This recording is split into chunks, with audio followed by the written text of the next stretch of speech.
Question 1. What is the primary ethical responsibility of an RBT concerning maintaining professional boundaries? A. To become friends with the client and their family to build trust. B. To keep the relationship with the client and family strictly professional and focused on the treatment plan. C. To accept any gifts offered by the client or their family to show appreciation. D. To provide therapy services outside of scheduled hours if asked by the parent. Answer: B. To keep the relationship with the client and family strictly professional and focused on the treatment plan. This question asks about a crucial ethical responsibility for RBTS. Maintaining professional boundaries. It means separating your personal life from your work life with clients and their families. Your relationship is specifically therapeutic and should be focused on implementing the treatment plan and helping the client. Becoming friends, accepting significant gifts, or providing services off hours all blur these boundaries and can lead to conflicts of interest or complicate the professional relationship. Your relationship with the client and family is about helping the client achieve their goals, nothing else. Question 2. If a client bites their hand and leaves a red mark, and this behavior occurs repeatedly throughout the day without anyone else present, what is the most likely function of this behavior? A. Attention. B. Access to tangibles. C. Escape. D. Automatic reinforcement. Answer: D. Automatic reinforcement. This question tests your understanding of the different functions of behavior. The key clues here are that the behavior, biting handy, is happening repeatedly throughout the day and without anyone else present. When a behavior happens because the sensation it produces internally, like pain or pressure, is reinforcing, and it occurs even when no one is around to provide external consequences, it's most likely maintained by automatic reinforcement. It's not happening to get attention, access a toy, or escape a task if the person is alone. The behavior itself provides the payoff. Question 3. When you are teaching a client to wave goodbye, and you physically guide their hand to make the waving motion, what type of prompt are you using? A. Verbal prompt. B. Gestural prompt. C. Model prompt. D. Physical prompt. Answer: D. Physical prompt. This question asks you to identify a specific type of prompt based on how assistance is provided. The phrase physically guide their hand is the direct definition of a physical prompt. You are using touch and manipulation to help the client perform the movement. Verbal prompts use words, gestural prompts use pointing or gestures, and model prompts show the behavior for the client to copy.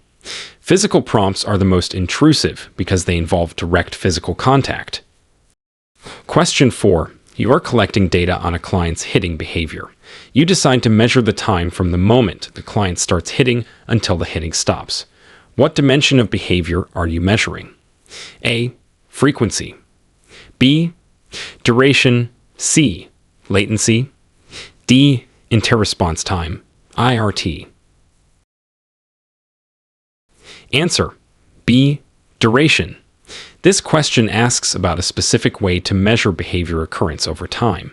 The phrase "the time from the moment the client starts hitting until the hitting stops" is measuring how long the behavior lasts from beginning to end. This is the definition of duration. Frequency is counting how many times it happens. Latency is the time from a cue until the behavior starts. Interresponse time is the time between two instances of the behavior. To find out how long a behavior went on for, you measure its duration. Question 5.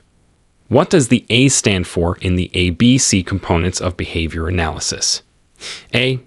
Action. B. Effect. C. Antecedent. D. Analysis. Answer: C. Antecedent.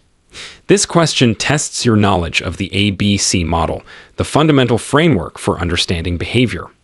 The model breaks down what happens right before a behavior, the behavior itself, and what happens immediately after. A is for antecedent, which is the event or stimulus that occurs right before the behavior. B is for behavior, and C is for consequence. The antecedent sets the stage for the behavior to occur. Question 6. If a supervisor asks you to collect data on head banging by marking an X for every instance of head banging, what measurement method are you using? A. Duration. B. Frequency. C. Partial interval. D. Momentary time sampling. Answer B. Frequency. This question asks you to identify the measurement method used when you simply count the occurrences of a behavior. The key phrase marking an X for every instance describes frequency recording, also known as count.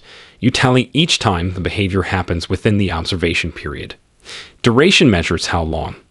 Partial interval and momentary time sampling are time-based, marking within or at the end of intervals, not counting every single occurrence. When you just count each time, you're using frequency. Question 7. What is the term for the environmental event that happens immediately after a behavior and affects the future likelihood of that behavior? A. Antecedent. B. Behavior. C. Consequence. D. Stimulus. Answer C. Consequence. This question refers to the third part of the ABC model, the event that occurs right after the behavior and influences whether the behavior will happen again is called the consequence. The antecedent happens before the behavior. Behavior is the action itself. A stimulus is a broader term for any environmental event, which could be an antecedent or a consequence. The consequence is what happens as a result of the behavior. Question 8. If a client screams when they want attention and screaming increases in the future because it results in staff talking to them, staff attention is functioning as A. Punisher. B. Extinction stimulus. C. Reinforcer. D. Prompt. Answer C. Reinforcer. This question tests your understanding of reinforcement based on its effect on future behavior. The scenario says the screaming increases in the future because staff talk to them. Any consequence that makes a behavior happen more often is a reinforcer. Punishment makes behavior less likely. Extinction is withholding reinforcement to decrease behavior. A prompt happens before the behavior. Since the staff attention made the screaming happen more often, it is functioning as a reinforcer for that behavior. If the payoff makes the behavior go up, it's reinforcement. Question 9. When teaching a new skill, why might you start with continuous reinforcement? A. To make the behavior resistant to extinction quickly. B.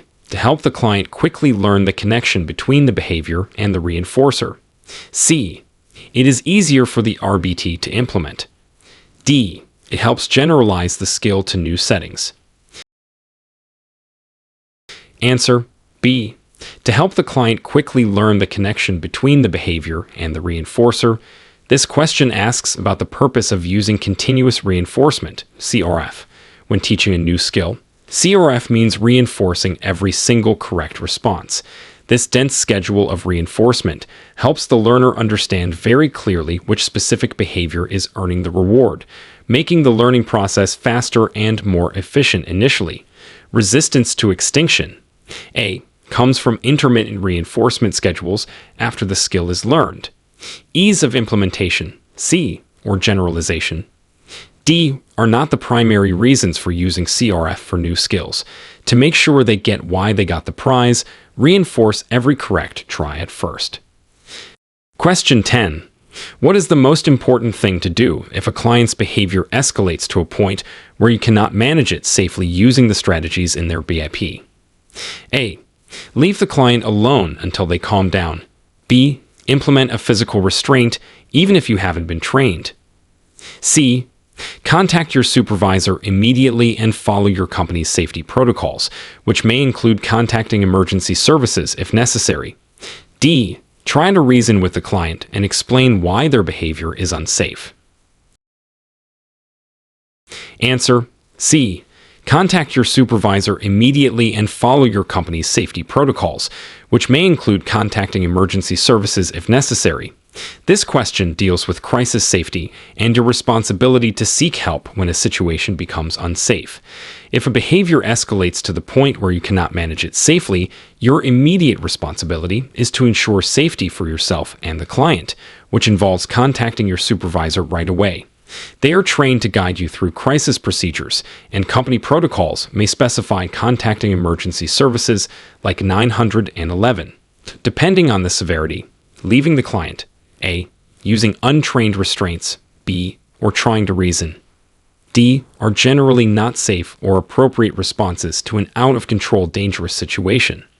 When danger is high and you can't manage it, call for help, your supervisor, or emergency services.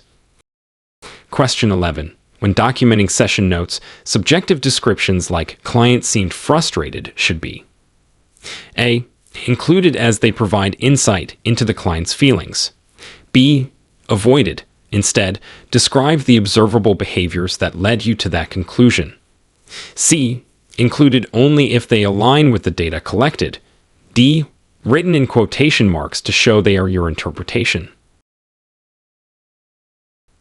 Answer: B, avoided. Instead, describe the observable behaviors that led you to that conclusion.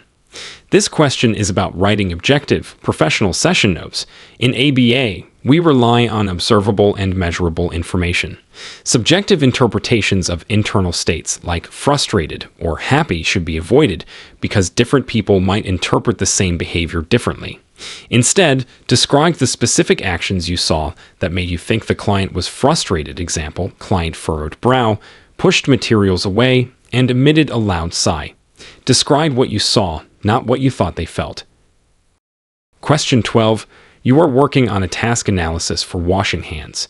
You prompt the client through all the steps except the very last one, drying hands, which they do independently and receive reinforcement. Over time, you reduce prompting for the step before last, and so on. This is A, forward chaining, B, total task chaining, C, backward chaining, D, shaping. Answer: C, backward chaining. This question describes a specific method for teaching multi-step tasks. The key clue is that you are teaching the task by having the client complete the last step independently first, and then adding the second to last step, moving backward through the sequence of steps. This is backward chaining. Forward chaining starts from the first step. Total task chaining attempts all steps in each trial. Shaping is for single behaviors. Backward chaining gives the learner immediate access to reinforcement by completing the final step. Question 13. What is the ethical responsibility of the RBT if they are asked to implement a procedure by a parent that is not part of the client's behavior intervention plan, BFP? A, implement the procedure as the parent is the client's legal guardian. B, politely decline and explain that you can only implement procedures in the approved BFP and suggest they discuss it with your supervisor. C, implement the procedure but collect data separately to show your supervisor. D, tell the parent you think it's a bad idea. Answer: B, politely decline and explain that you can only implement procedures in the approved BAP and suggest they discuss it with your supervisor. This question addresses your ethical scope of practice and how to handle requests that fall outside of it. Your role as an RBT is to implement the plan written and supervised by your BCBA/BCABA. You are not authorized to implement unapproved procedures or modify the plan based on requests from parents or others. Your professional responsibility is to politely explain that you must adhere to the supervisor's plan and redirect their request or suggestion to your supervisor, who can review and potentially incorporate it. Stay within your role and direct plan-related discussions to your supervisor. Question 14. A client is learning to say the word "more" to request items.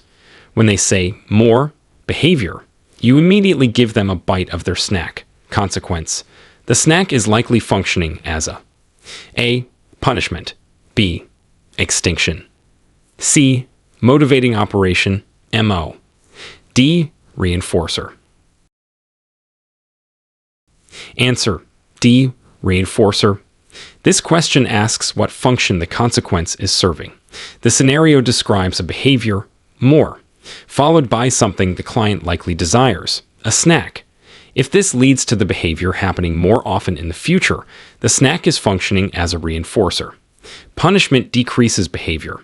Extinction is withholding reinforcement. A motivating operation, MO, happens before the behavior and affects the value of the reinforcer, and the motivation to get it, example being hungry, is an MO that makes the snack a stronger reinforcer. But the snack itself is the reinforcer delivered after the behavior. The snack is the payoff that makes the requesting behavior stronger. Question 15.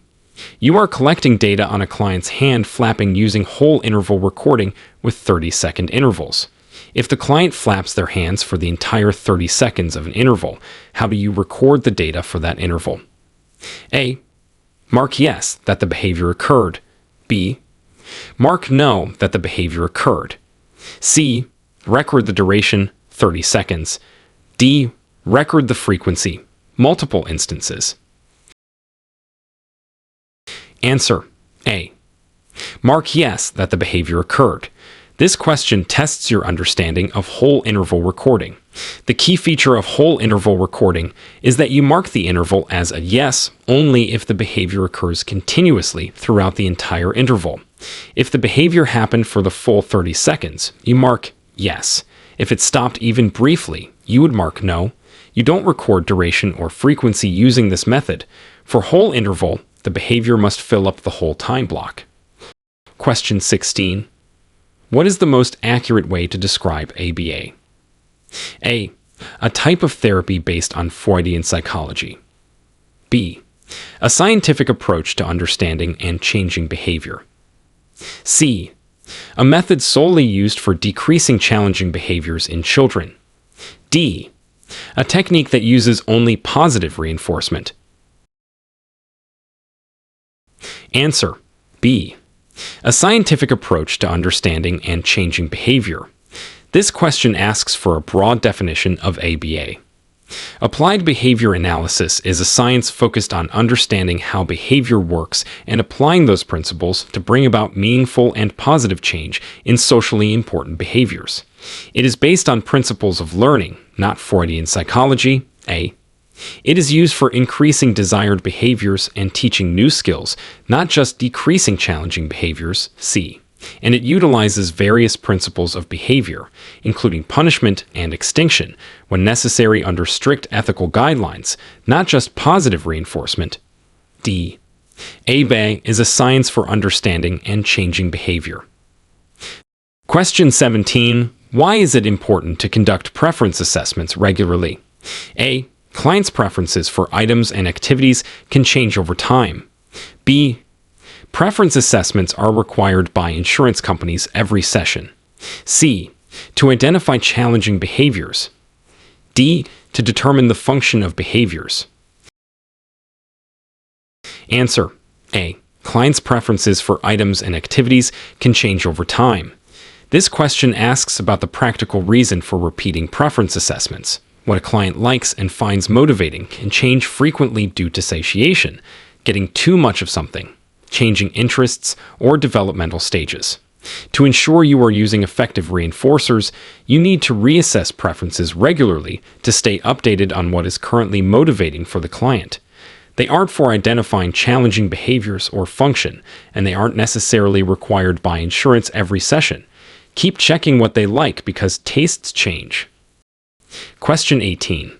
If a behavior occurs more often in the future because an unpleasant stimulus was removed immediately after the behavior, this is an example of A. Positive reinforcement. B. Negative reinforcement. C. Positive punishment. D. Negative punishment. Answer B. Negative reinforcement. This question tests your understanding of negative reinforcement. The clues are more often in the future, behavior increasity, and an unpleasant stimulus was removed immediately after, negative. When a behavior results in the removal of something aversive or unpleasant, and that behavior increases in the future, it's negative reinforcement. For example, if a child cries when given broccoli, unpleasant stimulus, and the parent removes the broccoli, removal of unpleasant stimulus, and the child cries more often when given vegetables in the future, that's negative reinforcement. The behavior gets reinforced by getting rid of something bad. Question 19. When collecting ABC data, what information do you record in the A column? A. A subjective interpretation of the client's mood. B. What happened immediately before the behavior occurred. C. What the challenging behavior looked like. D. What happened immediately after the behavior occurred. Answer. B. What happened immediately before the behavior occurred. This question is about the ABC recording method. A BC stands for antecedent behavior consequence. When collecting this data, the A column is where you record the antecedent, the event, instruction, or situation that occurred right before the behavior of interest. The B column is for the behavior, what it looked like. And the C column is for the consequence, what happened immediately after. The A is the trigger or the setup for the behavior. Question 20. What is the purpose of conducting a skill acquisition assessment? A. To determine the function of challenging behaviors. B. To find out what items or activities the client prefers. C. To identify what skills a client can already perform and what skills need to be taught. D. To measure the frequency of challenging behaviors. Answer. C. To identify what skills a client can already perform and what skills need to be taught. This question asks about the purpose of a specific type of assessment. A skill acquisition assessment is used to evaluate a client's current abilities across various domains, like communication, social skills, daily living, etc., to determine what skills they already have mastered and what skills they need to learn next. It helps the supervisor design effective teaching programs. It's not for finding the function of challenging behavior, A, preferences, B, or measuring behavior frequency, D. Skill assessments are all about finding out what the client knows and what to teach them next. Question 21. If you are trying to teach a client to repeat a word immediately after you say it, what type of verbal behavior are you targeting? A. Mand. B. Tact. C. Echoic. D. Intraverbal. Answer. C. Echoic. This question asks about a specific type of verbal behavior. The definition of an echoic is repeating a vocalization made by another person. The key phrase is repeat a word immediately after you say it. Manding is requesting. Tact is labeling. Intraverbal is conversational or answering questions without the stimulus present. If you say ball and the client says ball, that's an echoic. You're teaching them to echo what they hear. Question 22. If a client bites themselves during a session, and it is a behavior targeted for reduction in the BFP, the first thing you should do, after ensuring immediate safety and applying first aid if needed, is A. Tell the client no biting. B. Implement the specific procedures for self-injurious behavior outlined in the BFP. C. Ignore the behavior completely. D. Call the parent to inform them immediately. Answer. B. Implement the specific procedures for self-injurious behavior outlined in the BAP. This question combines safety and following the behavior plan. If a client engages in self-injurious behavior, SIB, like biting, ensuring immediate safety, locking if possible and safe, and providing any needed first aid are paramount. After that, and because it's listed in the BAP, your next critical step is to follow the specific response procedures that your supervisor has written in the plan for SIB. The BAP outlines the trained steps to manage the behavior consistently and safely. Other options, C, D, might or might not be part of a specific plan, but following the individualized BAP is your primary directive. Always check the plan for how to handle specific problem behaviors. Question 23. What is the best way to ensure consistency when implementing a behavior plan across multiple RBTS working with the same client? A. Each RBT should interpret the plan in the way they think is best for the client. B. RBTS should meet weekly to discuss how they are each implementing the plan. C. The supervising BCBA or BCABA provides training and oversight to ensure all RBTs implement the plan exactly as written. D. The client's parent should observe sessions and ensure consistency. Answer C. The supervising BCBA or BCABA provides training and oversight to ensure all RBTs implement the plan exactly as written. This question emphasizes the supervisor's role in treatment integrity and consistency. The BCBA/BCABA is responsible for training all RBTs on the team to implement the behavior plan and skill acquisition programs precisely as designed. They monitor implementation through supervision sessions and data review to ensure everyone is following the plan consistently. While RBTs can discuss cases, B and parents are important team members. D, the supervisor is the one who ensures uniformity and fidelity to the plan. Your supervisor is the one who makes sure everyone is following the same recipe.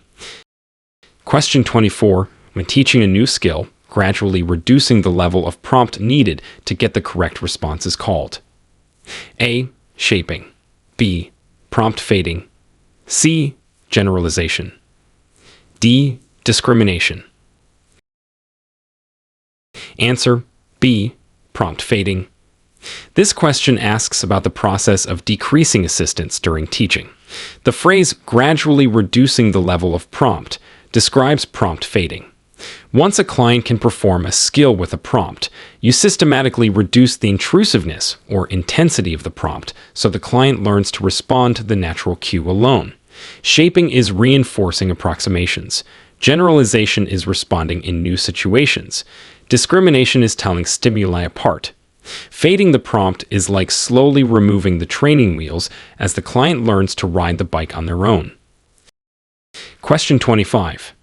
If a client's behavior is maintained because it results in the client getting access to a preferred item or activity, what is the likely function of that behavior?